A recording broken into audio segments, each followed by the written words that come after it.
प्यारे बच्चे 8th class में chapter 11 direct and inverse proportion की एक्सरसाइज 11.1 का क्वेश्चन नंबर 10। तो पहले स्टेटमेंट समझें। In a library 126 copies of certain book requires a shelf length.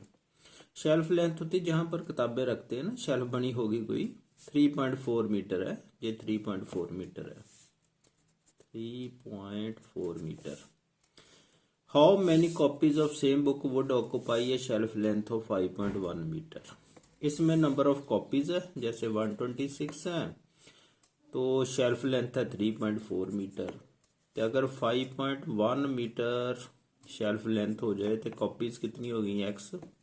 जहां से पहले देखना पड़ता है ये डायरेक्ट प्रपोर्शन है कि इनवर्स, ये जरूरी होता है।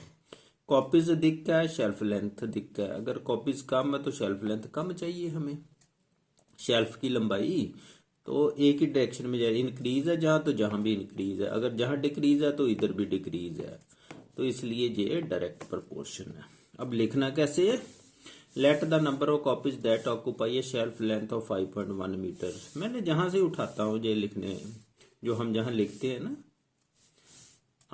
आंसर भी बताना पड़ता है ना, इक्वल टू एक्स, नंबर निकालना है ना कॉपीज का। नंबर ऑफ कॉपीज ऐसे टेबल बना लेना, shelf length in metre, number of copies कितनी 126, तो shelf length 3.4 metre. Number of copies अगर एक्स है तो शेल्फ लेंथ कितनी है 5.1 मीटर, ये 5.1 मीटर है। Because it is direct proportion. आगे मैंने आपको बताया इन दोनों की रेशो, फर्स्ट 126 बटा 3.4 इज इक्वल टू इन दोनों की रेशो x बटा 5.1। ये दोनों रेशोज आपस में बराबर होती है डायरेक्ट प्रपोर्शन में। अब क्रॉस मल्टीप्लाई करो, 126 इंटू 5.1, ये आ गया x इक्वल टू 126 इंटू 5.1 बटा 3.4। वैसे तो डेसिमल से डेसिमल डायरेक्ट भी काट देते हैं, चलो एक स्टेप कर लो आप। 10, इसका डेसिमल का 10 लगा दिया, इस डेसिमल का 10 ऊपर चल जाएगा ऐसे, 34 10 ऊपर चला गया न्यूमरेटर में। लो अब काटते हैं, ये 10 से 10 कट गया, तो 17 दूना 34, 17 तिया 51। अब जहाँ पॉइंट नहीं है ये कट गया, 17 तिया जे 51 है, पॉइंट का 10 तो नीचे लग गया ना, तो 2 को इससे काटते हैं, 2 के 12, 2 तिया 63 तिया, जहाँ 189 आना, 3 तिया 9, 3 189 कॉपीज आ गई। बस ऐसे ही लिख लेना, the number of copies that occupy shelf length of 5.1 metre, जहां आपने लिखा ही है, आंसर भी लिखना होता है ना 189, ये आंसर आ गया। आगे question number 11, a mixture of paint is prepared by mixing 1 part blue pigment है तो 5 पार्ट्स है बेस, जो आप मिक्स करते हैं ना, पेंट करते हैं। In the following table find the parts of base that need to be added. मतलब पार्ट ये टेबल दिया हुआ है हमें, parts of blue pigment, parts of base, 1:5, 4:, इतने कुछ नहीं लिखा तो मैंने ए मान लिया, 9:, इतने बी मान लिया। आप y1 y2 y3 भी मान सकते, कुछ मान लो, या 12 इतने कुछ नहीं है, सी मान लिया मैंने। जे ABC मैंने अपने आप लिखे, आप चाहे जहाँ y1 y2 y3 लिख लो, कुछ भी लिख लो। अब ये रेशो ना इसके मुताबिक, तो जो क्वेश्चन के मुताबिक ना डायरेक्ट है, रेशो आपस में मैच करती है, कहना कि इसकी रेशो इसकी रेशो की इक्वल, इसकी इक्वल और इसकी इक्वल। क्यों? Because it is direct proportion. हम ये मान के चल रहे हैं अब भी that is a direct proportion question के मुताबिक।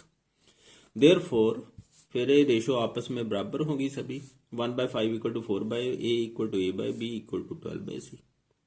पहले इन दोनों को उठा लो, 1/5 इक्वल टू 4/A, जहां A निकाल लेते हैं, 1 into A is equal to 4 into 5, A की वैल्यू आ गई 20। लो एक तो आंसर आ गया। अब इसको और इसको ले लो, 1/5 इक्वल टू 9/B, तो इसको ले लेते हैं। अब क्रॉस मल्टीप्लाई करते, 1 into B is equal to 9 into 5। समझने की बात है, क्वेश्चन ईजी है। 9 5 45 45 आ गया। अब फर्स्ट और लास्ट को ले लो, 1/5 इक्वल टू 12/c। तो अब यहाँ भी क्रॉस मल्टीप्लाई, 1 इंटू सी ऐसे क्रॉस होता, 5 इंटू 12। ये आपको पता है ना, मैं अब ज़्यादा एक्सप्लेन नहीं कर रहा। C equal to 12 5 60। लो जी आंसर आ गए, ए बी और सी की वैल्यूज आ गई। Question number 12, the cost of 1 liter of milk ₹55, tabulate the cost of 2 liter 4 liter ਤੇ 10 ਲੀਟਰ of milk। ਇਹਨਾਂ ਦੀ cost ਕੱਢਣੀ ਹੈ। वैसे तो ये इजी क्वेश्चन है, लेकिन करना तो है ही हमने। let the cost of 2 4 and 10 liters of milk is ₹x1 ₹x2 and ₹x3। x1 x2 x3 rupees मान लिया मैंने। टेबल बना लो, cost of milk in rupees, quantity of milk in litres. 55 rupees का 1 लीटर मिल्क वहाँ ऊपर लिखा है। तो 2 लीटर है, मैंने x1 मान लिया, 4 लीटर x2, 10 लीटर x3। दे डायरेक्ट प्रपोर्शन, अगर 1 लीटर मिल्क 55 का तो 2 भी अधिक का ही होगा। मतलब अगर आप लीटर इंक्रीज करेंगे तो कॉस्ट भी इंक्रीज होगी मिल्क की। लीटर के इंक्रीज होने से कॉस्ट इंक्रीज होती है। अगर 2 लेंगे तो और इंक्रीज होगी, अगर लीटर कम करेंगे तो कॉस्ट कम होगी। Therefore it is direct proportion. Because it is direct proportion, therefore ये रेशियो सभी इक्वल होगी।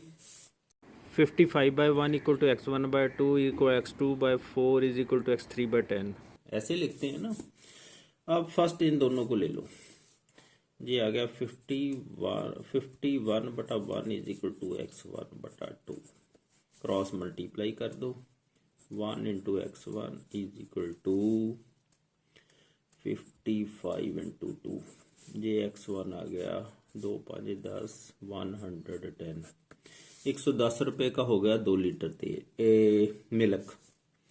अब दूसरी वैल्यू भी निकालनी, जहाँ जगह कम इधर कर लेते हैं। फिर इन दोनों को ले लो, 55/1 इज इक्वल टू x2/4। फिर क्रॉस मल्टीप्लाई कर दो, 1 into x2 equal to 55 into 4। तो x2 आ गया 4 5 20, 4 5 20 ते 2 22, 220 रुपये का। जो रुपये आगे अखीर से लिख देंगे, चलो जहाँ भी लिख देता रुपीस। अब बारी आ गई तीसरे की। इनको तो इसको आपस में कंपेयर कर दो, क्योंकि ये डायरेक्ट प्रोपोर्शन में ही है। x3/10 ऐसे। अब वैल्यू निकाल दो, क्रॉस मल्टीप्लाई करके 1 into x3 is equal to 55 into 10। तो x3 आ गया 550। 10 लीटर दूध 550 रुपये का होगा। अब आंसर लिखना, जहाँ से उठाना लेट काट दो तो आगे लिख लो, the cost of 2 4 and 10 litre of milk is.